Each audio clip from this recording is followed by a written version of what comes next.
Greetings, Earthlings. Today we're going to talk about a little more about problem solving, but the importance of being honest, but also talk about social and emotional learning. And what I'm doing today is because social emotional learning and being honest is how you develop you as a person, as an individual, so you can be the best you can be. We're doing this now that behind me is the great city of Parkersburg.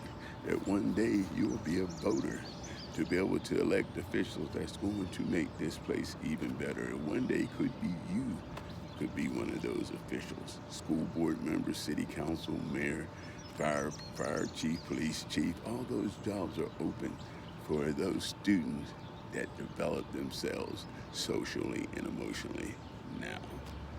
And this is a good time to do so. The first thing is being honest.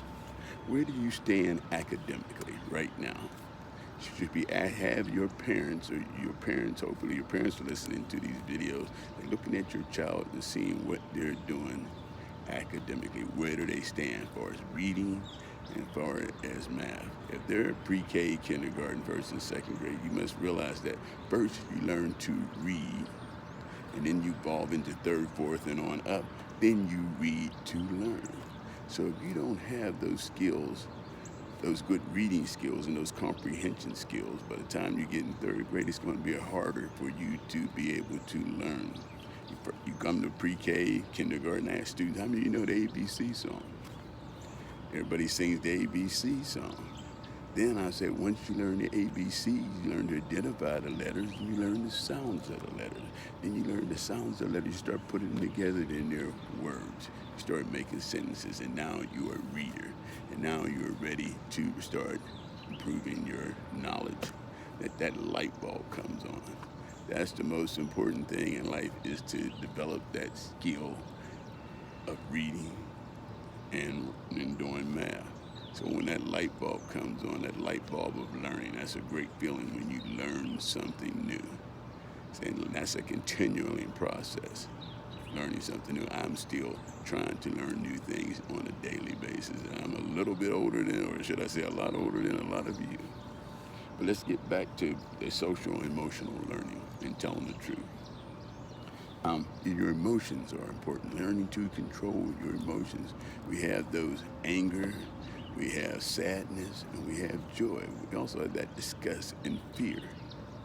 Those things, we had to look at how to be able to take your emotions and get them to work for you. Not work against you, but for you.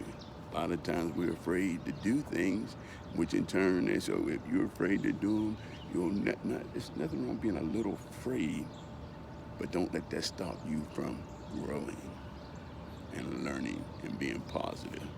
Anger, everybody gets angry. But how you present that anger is important. Some people have been angry and now they're sitting in jail because they hurt themselves or someone else, or did something out of anger. Some people got angry and invented great things. Electric light, the cell phone, cars, planes, things like that, based on, you think they never got angry in those inventions? Yes, but they didn't get angry and give up. They got angry and kept working.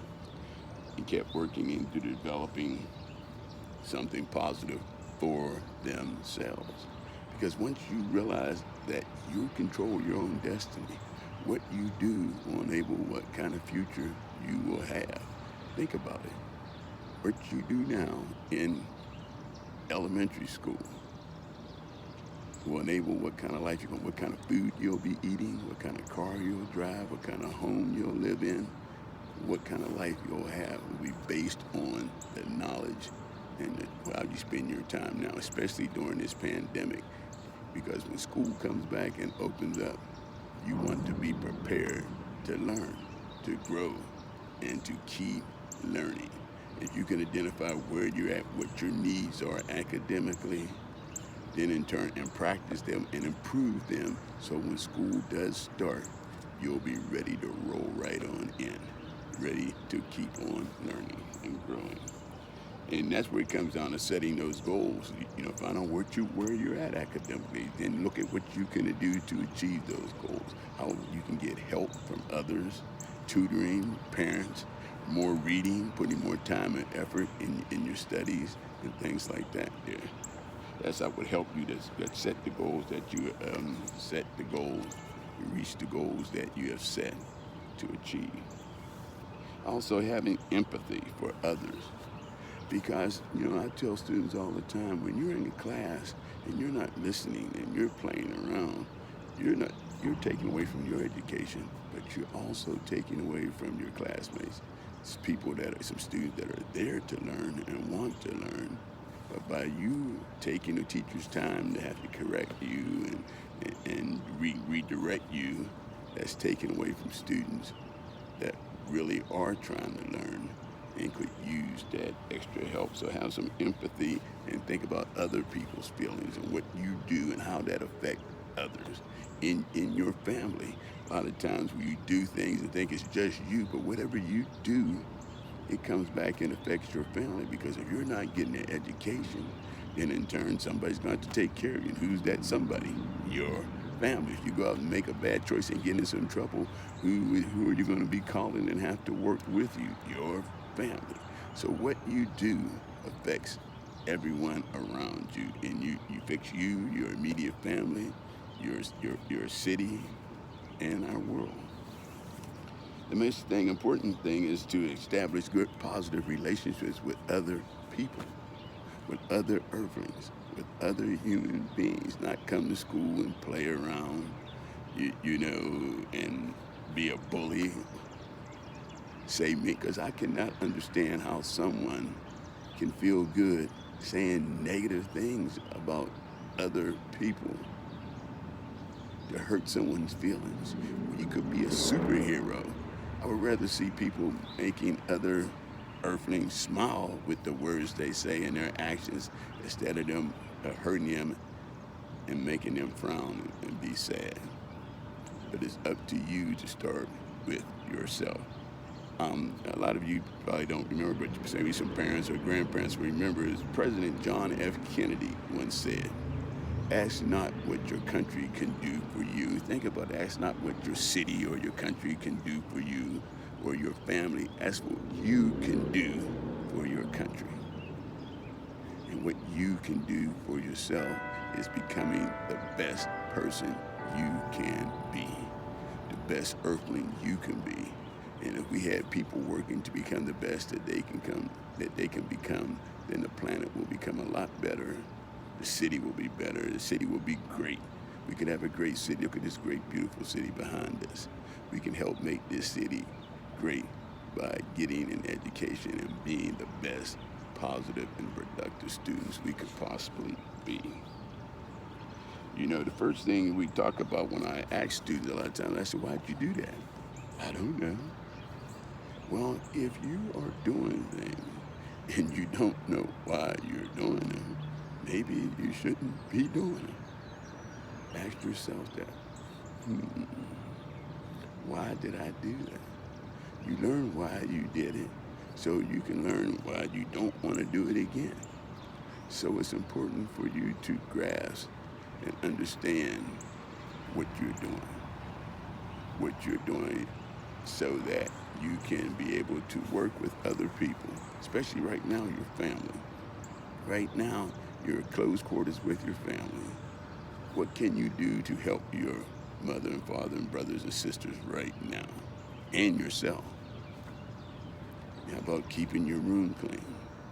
And there's really one thing that I really would like to suggest, especially for Jefferson students, is that if everybody could come back and know how to tie their shoes. Everybody, you might think that's a little thing there, but we have students, all they do is walk up, put their foot up in your face and say, "Can you tie this?" Or maybe not even ask you, just put their foot up. But that's something that if you can't tie your shoes, get someone to help you, an older sibling, mother or father, or you just start practicing it. I really would like to see every student, when they come back to school in August, that they can tie their shoes. That's a very little thing to ask. But once you start learning and start growing, it will snowball effect that you'll be more positive and being productive. You know, it's important that you look at yourself. You make an evaluation of who you are, a true evaluation of who you are and what you need to do to become a better and more productive student, son or daughter, brother or sister, but most important, a better you. And it starts with you making those good decisions. But you got to make an evaluation, an individual IEP. That's individual educational program. What do I need to become a better person? What can I do to become a better person so I can affect this beautiful city that we have here? Okay, I want you guys to have a great day. Stay focused. And remember, there's only one race, and that's the human race. Have a good day, Earthlings, and goodbye. And thank you for listening.